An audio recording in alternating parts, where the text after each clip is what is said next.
What are emotions? They're a reaction to some sort of stimulus or trigger. Their role is to quickly decide whether the stimulus is a friend or foe.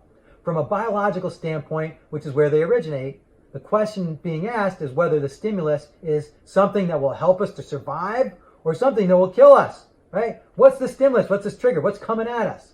In our current environment, the question is whether the stimulus is something that will either meet our goals or keep us from our goals, our happiness or fulfillment.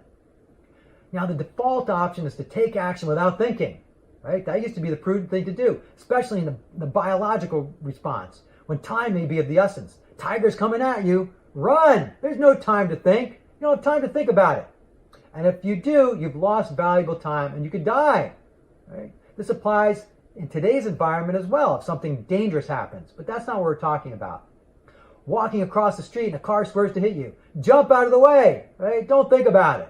However, where there is time to think about it, we tend to make better decisions than our first emotional impulse. Now we're going to talk a little bit about the evolution of the brain and how this impacts our emotions. The brain stem is the oldest portion of our brain and responsible for all of our basic necessary functions like breathing, digestion, and sleep. That's a given. Next is the limbic system. We call this the old brain, right? This is built on top of the brain stem.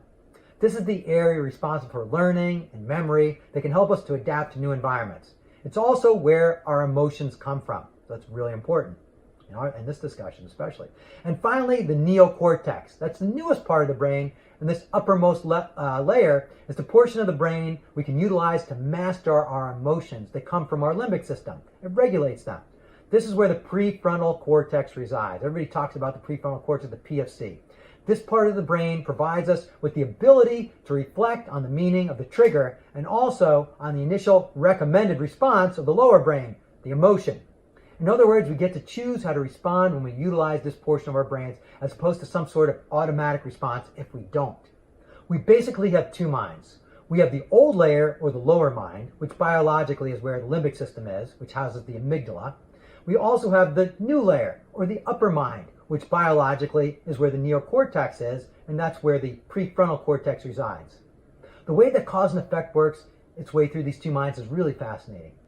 First, the lower mind takes in stimuli from either the outside world or even from a thought inside our minds. Our subconscious mind doesn't really understand the difference between the two. It thinks everything's real. So our imagination, for instance. Then it matches that stimulus against the memory bank and looks for matches from the past so they can advise us what is the best response to take from that particular stimulus. This is a very fast process and is often referred to as fast thinking, a term popularized by Dan Kahneman.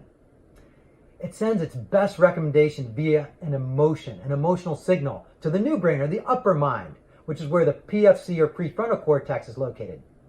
This is often referred to as a bottoms-up process. The PFC examines the emotion and applies a reasoning process to it to check it out, see if it makes sense, a due diligence process, if you will. The old brain, you see, usually overreacts. That's its job. It's looking for danger. It's impulsive because it wants us to act fast. But the new brain usually realizes after applying some reasoning that the emotion should be changed to something that would lead to a better outcome. This is referred to as regulation. It sends the regulated emotion back down to the old brain, which usually calms down the emotion. It's like, oh, okay, now it's calming this emotion down, right? Takes the new brain suggestion.